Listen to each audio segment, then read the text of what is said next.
Welcome to the Audio Description Narrators of America Know Your Narrator series. Today we have a very special bonus episode with a very special guest, Chris Snyder, Chief Engineer at AudioEyes and also voice talent. Thanks for joining us, Chris. Thanks very much, Roy. It's good to be here.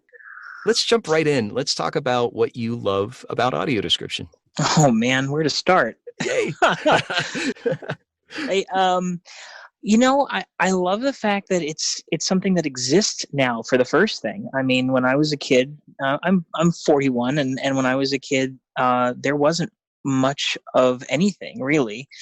WGBH had started creating videotapes with description on them of hit movies, but there wasn't a lot in the way of television, and there certainly wasn't anything commercially available beyond buying it, especially from them, and nothing in the stores and stuff like that. So just having it available, the availability of it is remarkable.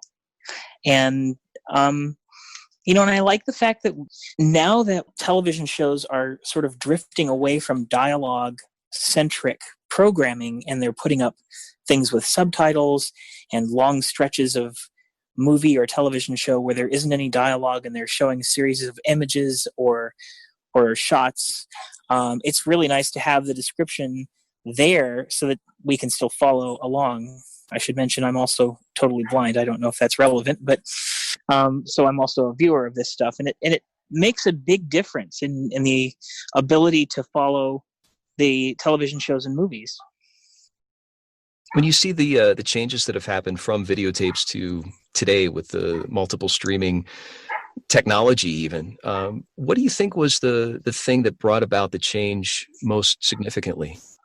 I would say that the television mandate was the spark to change things, to make things more populated with description. They first tried to do it in 2002. And it lasted for about a year, and then it got struck down by the courts because the FCC didn't have the authority to establish that mandate on its own. And it didn't come back until Congress passed it again in 2010. And it took 2 years after that to implement it. And when that happened, it just suddenly exploded, and allowed for a lot of description to propagate across the country. Now, the Brits and the Canadians had already done it. They'd had it for years. And so blind people like me would go online and talk to our British and Canadian friends and ask them to send us programming because we couldn't watch it with description. And a lot of it, as I say, relying less and less on dialogue, we needed some description. So then when ACB, the American Council of the Blind, came along and said to Netflix, no, you need to be adding description to your streaming service. And there was a huge pressure campaign to make that happen. That really sparked off the streaming services putting it into their packages. It's a history that a lot of people don't understand. This has been really helpful to hear the specifics that mandate. There's a lot of different conversations that we've had about the streaming services opting in versus being pressured or mandated. So you really bring a unique perspective that some of our audiences might not have heard before. Well, thanks. The Netflix people were the first to do it, streaming-wise. Actually, I take that back. ABC, on its streaming service, was the first to do it. They started including the description that they were putting on television in the app, on the streaming app. And they just did that. They just did that without any kind of pressure at all. It just happened to be there. And then Netflix was pressured to do it, and they did it. And then Amazon did it without a whole lot of pressure. They just figured they would start including it. So Hulu needed some pressure. And I think the other services that are out there are either doing it or they're going to end up getting a little pressure because that seems to work. Can you pivot to your role as chief engineer at AudioEyes, or talk a little bit about your being a voice talent specifically within the world of audio description? Or Either one. I've been involved with Description as a producer of it since 2002, and there was kind of a hiatus, as I say, when the mandate was repealed. But now I'm the chief engineer at AudioEyes, and I oversee the quality of our audio production.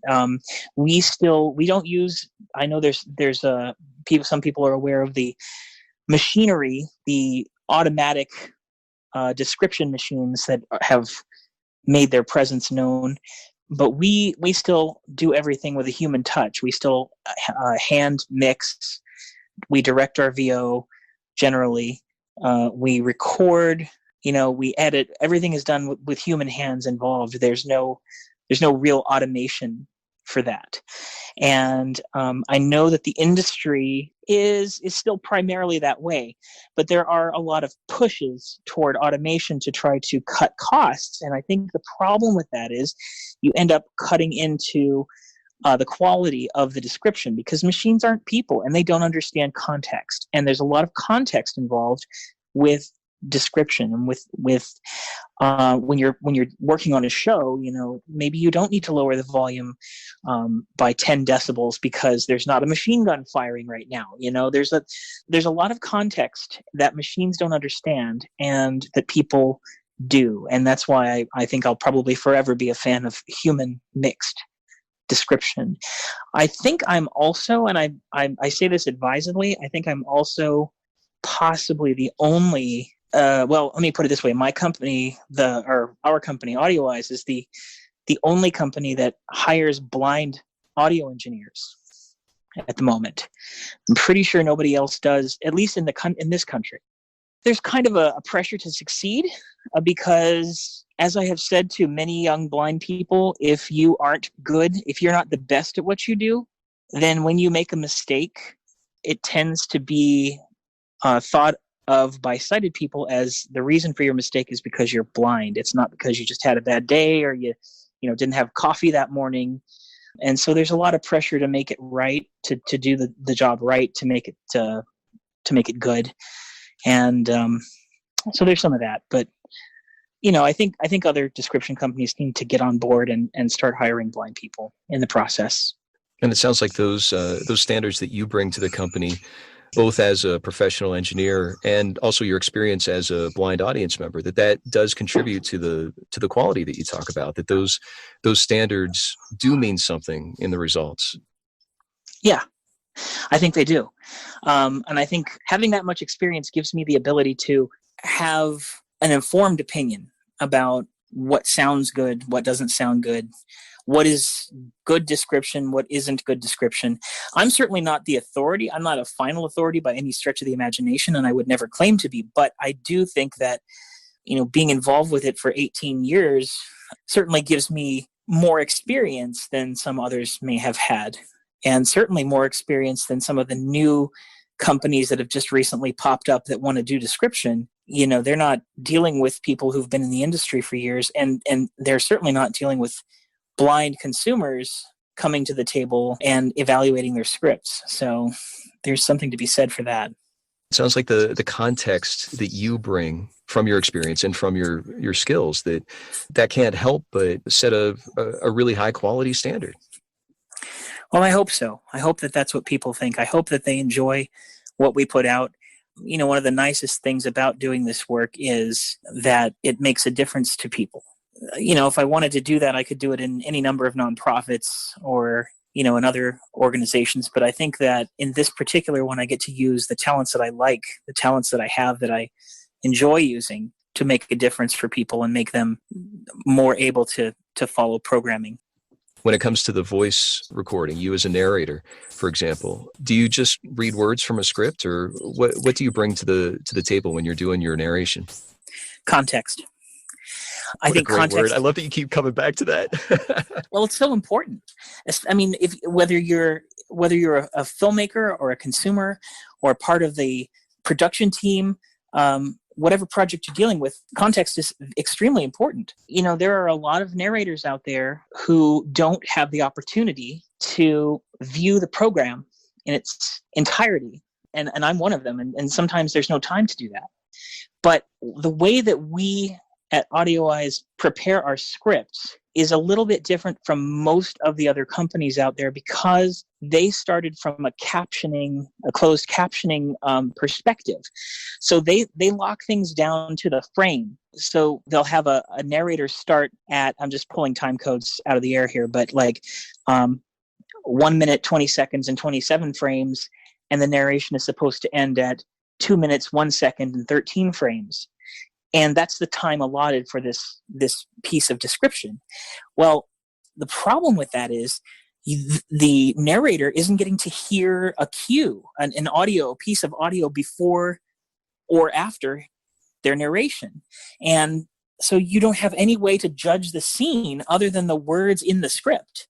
And the words in the script aren't necessarily indicative of that. I could give you an example. Somebody said in the script says, let's see, she looks away. Okay, those just 3 words. She looks away. So that could be a sad scene where somebody's talking about the death of a loved one, and the description should be she looks away. Or it could be a funny scene where they have talked about how she smoked a joint this afternoon and she jumped into the fish pond, and the description should be more like she looks away. There's a difference, and it's an important difference. It shouldn't be just a clinical she looks away. That doesn't give you any kind of immersion into the program, and I think in some cases that kind of read can actually take a blind person out of the program. When you talk about that immersion or taking out, it sounds like there is a choice that you make as a narrator to make sure that you gave some great examples about how you read that same exact phrase or sentence, that there's something else that you're bringing that can only help the person who's listening to the audio description or watching the show with audio description to be able to ride that emotional wave and not get sucked out. Can you name any challenges that you've faced either as a narrator or as an engineer that you overcame? So many. Maybe so one. many. One for each. How about that? We'll do this. Right. Let's see. So one of the biggest challenges as a narrator is pronunciation. Sometimes you'll end up with names, and again, if you don't hear that name pronounced in the show, if you don't have some context to deal with, you're going to end up mispronouncing that name. And especially if it's, obviously John Smith, everybody knows how to say John Smith, but you might not know how to say Olatunde Osunsanmi, who was a director. Now, in that situation, you can look it up on YouTube if you're a narrator. If hopefully somebody has ever interviewed that person and you can get a pronunciation of their name. But sometimes you can't. And so you're dealing with a chance. You're taking a chance on that. And it can be very difficult. Suppose the person's name in the program is spelled Gean.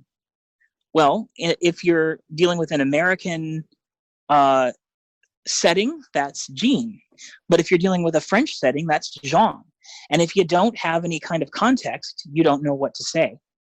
And I think that's a big challenge. And I think that's something that I would bet that a lot of narrators have to deal with. As far as engineering goes, oh man, it's always about formats. People love to send videos in weird formats, or they like to send audio in strange ways. My preferred, this is getting into the weeds a little bit, but I'll try not to do that. My preferred format, my favorite thing, it's like being handed a chocolate sundae. It's my favorite thing in the world, right? When they give me audio that has what we call stems, which are each component of the audio is separate. So you have a dialogue track, and you have a sound effects track, and you have a music track. And if you have all of those separately, it really makes for excellent mixing for the description, because whatever it is that you have to talk over, you can pull it down individually while allowing the rest of it to stay up and not be pulled down at all. And that just makes for really excellent description mixes. I love working with that. But sometimes, particularly in regard to television programming, they give you a mono fader. It's just the mono mix of the program, and that's all you get. And when that happens, you've really got to learn to be subtle when it comes to your mix. Now, as I've said, the automated machinery will just yank it down. And I've noticed that tends to be a common trait in mixes from the United Kingdom. I don't know if that was just a decision that somebody made in a style that they've adopted or what, but they really pull that audio down and let the description narrator have basically the entire audio spectrum. And that is another way to take a blind person out of the program. It's more important to blend the two so that, it's a more immersive process. When I train new engineers, I always tell them it's what we're trying to accomplish here is to make it sound like the description was integrated into the program in the first place and not added as an afterthought. Well, a great way to put that. And it sounds like that shortcut that you're talking about, it's when a decision is made to make that shortcut, it's probably aligning with, as you had mentioned earlier, cutting costs, to kind of save a buck. And I'm just overwhelmed. I mean, you're talking about stems of delivery. You're talking about the writing, the narration, the editing, the engineering, the quality control, maybe even the delivery and the timing of the delivery, that all these elements and the nuances, you use the word subtle, that have to be put into it. This is not just recording on a microphone and sending off. No, it's not. And I think, unfortunately, when new players come into the industry, I think the attitude is one of two that I have seen in my experiences. One is, well, it's just like closed captioning, except it's for blind people. Well, no, not really. It's actually very different than closed captioning. And the other one is, well, it's just putting audio into a program. How hard can it be? Well, again, subtlety is important. Chris, where would you like to see audio description go in your dream world? I would love to see more video games with description.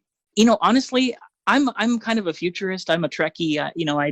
I've lived to if somebody gave me the chance to jump ahead a couple hundred years and live in a spacefaring society, I'd take it in a heartbeat.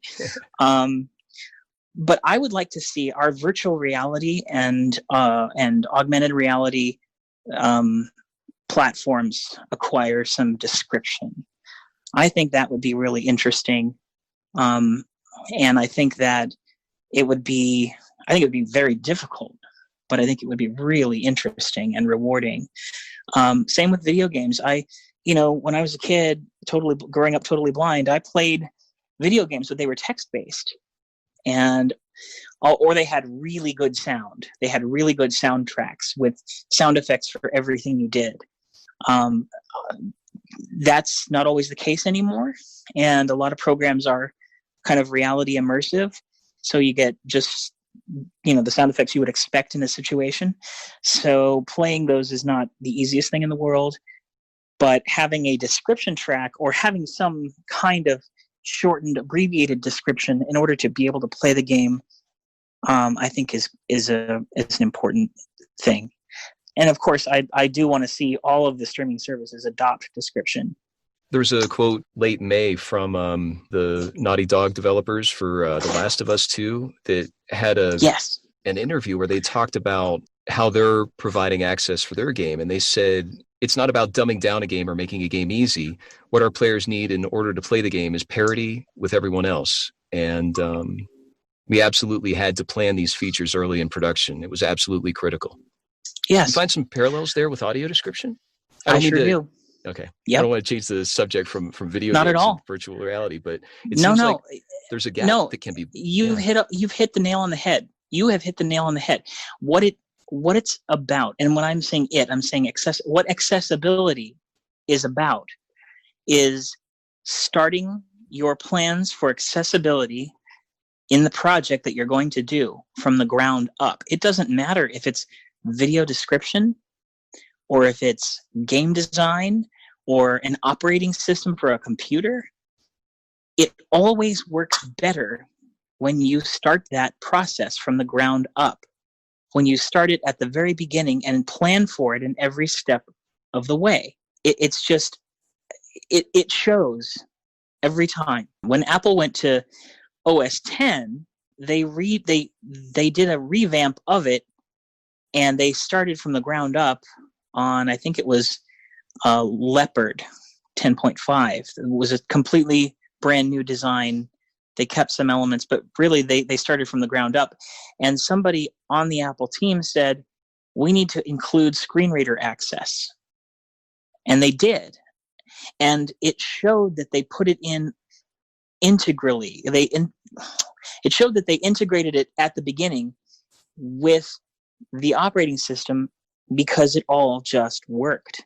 It was smooth. The flow was easy. When I have had the occasion to work with an independent filmmaker from the outset of their film, and it's very rare, but having them account for the time it would take to put audio description into the program, they can leave spaces, or they can edit their movie if they've already made it to accommodate extra description sometimes. I've seen it happen a couple of times, and it's a really amazing thing when it happens. But it's rare in audio description to get the chance to do it from the ground up. It's a great callback to what you said earlier about how mixing audio description, when it's done in a way that you're talking about, it's not an add-on, that it becomes that immersive experience. And that with Apple's example, building it into the actual operating, that integration, what a great word, integration versus add-on. Yeah. If you want to see a screen reader that is added on at the last minute as an afterthought, you have to look at Windows. The Windows operating system, they really just sort of threw it on there, and Google did the same thing with their Android system. They just kind of threw it on there. They didn't really go into it from the beginning saying we're going to make this accessible too. And it shows in the way that the screen readers perform. Is there anything else you'd like to share with our audience about audio description that we haven't covered yet? I'd just like to reiterate, particularly for those who might be listening who are part of audio description companies, how important it is to have blind people on your description team. And I don't mean bringing some random people in off the street to give you a post-mortem script analysis and tell you if it was good description. I'm talking about having them in there to run a QC on the writer's original script so that it can be refined. I'm talking about having blind engineers work on your mixes so that they are pleasing to the ear instead of being sort of quick and dirty. I'm talking about blind VO narrators. I'm talking about making sure that you give people context so that they can give you the best narration possible. All of those things are extremely important in creating a quality product. And I know how hard that can be when, everything in the industry is trying to drive costs down, down, down. I really, truly understand that. But somebody had this great observation that you can have in the three categories of good, fast, and cheap. You can always have two of those things, but you can never have all three. Well said. That's great. And thanks for sharing those specific details. It's something that can and needs to be asked for as far as making sure that experts who are blind are integral in the creation, and not, like you said, not just at the end. Yeah, the old disability chant, "Nothing about us without us," applies. Is there any good way to reach you on social media for people to stay in touch? Sure. I'm on Twitter at Renfro, RENFRO 92W. I know that's an odd Twitter name. That's the name of my first guide dog and his identification number. That's how long I've been on Twitter. I'm also a member of the amazing audio description group on Facebook,